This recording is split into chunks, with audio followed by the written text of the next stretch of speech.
La concentration de CO2 dans l'atmosphère atteint un nouveau record en ce mois de mai 2020. Comment l'expliquer?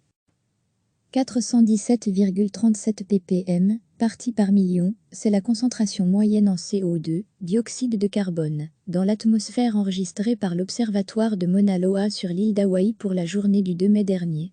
Une mesure que l'on peut consulter sur le site de l'Institut d'océanographie SCRIP et qui reprend les données récoltées de la même façon depuis 1958 et qu'on appelle la courbe de Killing. En consultant les relevés depuis les débuts, on constate une tendance claire à l'augmentation de la quantité de CO2 dans l'atmosphère depuis les débuts des relevés. Et qui malheureusement s'accélère, analyse Jean-Pascal Vannipersol, climatologue à Luc Louvain.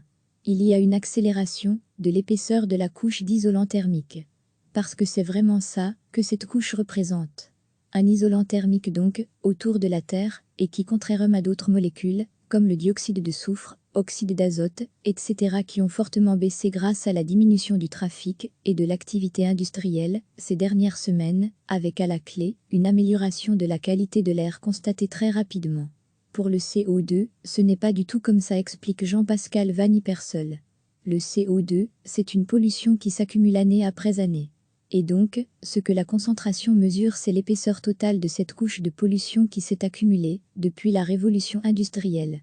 Et le professeur de préciser que nous sommes passés de 280 ppm, parties par million, à peu près 417 ppm en ce début du mois de mai, la valeur annuelle sera probablement un peu moindre. Et pour bien comprendre les conséquences de cette accumulation de C02 dans l'atmosphère, rien de tel qu'une image, précise le professeur en climatologie. Si vous augmentez l'épaisseur de l'isolation autour d'un bâtiment, eh bien il fait plus chaud à l'intérieur du bâtiment et, lorsque vous arrêtez de l'augmenter, il ne fait pas moins chaud pour autant. Cela veut simplement dire que la température va arrêter d'être un peu plus élevée chaque année. Si l'on suit la courbe de l'Institut d'océanographie SCRIP, la valeur de la concentration de CO2 a augmenté de près de 50% par rapport à l'ère pré-industrielle, 280 ppm-417 ppm, NDLR.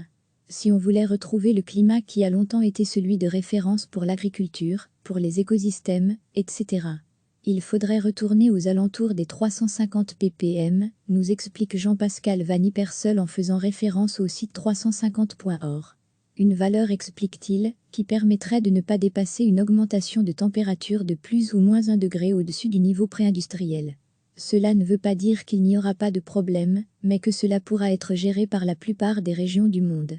Pour retrouver cette valeur, 350 ppm, NDLR, la seule solution est d'arrêter d'émettre de plus en plus de CO2 chaque année, nous dit ce spécialiste. La clé, c'est de comprendre que l'on ajoute dans l'atmosphère toujours plus de CO2 que ce que les systèmes naturels, les sols et les océans, peuvent absorber. Aujourd'hui, la végétation et les sols absorbent à peu près un quart des émissions de CO2 humaines et les océans un autre quart. Le reste, c'est-à-dire l'autre moitié, s'accumule dans l'atmosphère. Nous émettons donc à peu près 2 fois plus que ce que les systèmes naturels peuvent absorber. Notons toutefois, après ces calculs, qu'il ne suffit pas de produire 2 fois moins de CO2 pour stabiliser la situation. Pour atteindre les objectifs de l'accord de Paris sur le climat, il faut arriver à la neutralité carbone le plus vite possible, conclut le climatologue. L'objectif de l'Union européenne est d'y arriver d'ici 2050, mais explique encore Jean-Pascal Vannipersol. Le rapport du GIEC de 2018 a montré qu'il faudrait atteindre cette neutralité carbone au niveau mondial pour bien faire. Recevez chaque matin l'essentiel de l'actualité. Cliquez sur s'abonner pour recevoir les dernières nouvelles.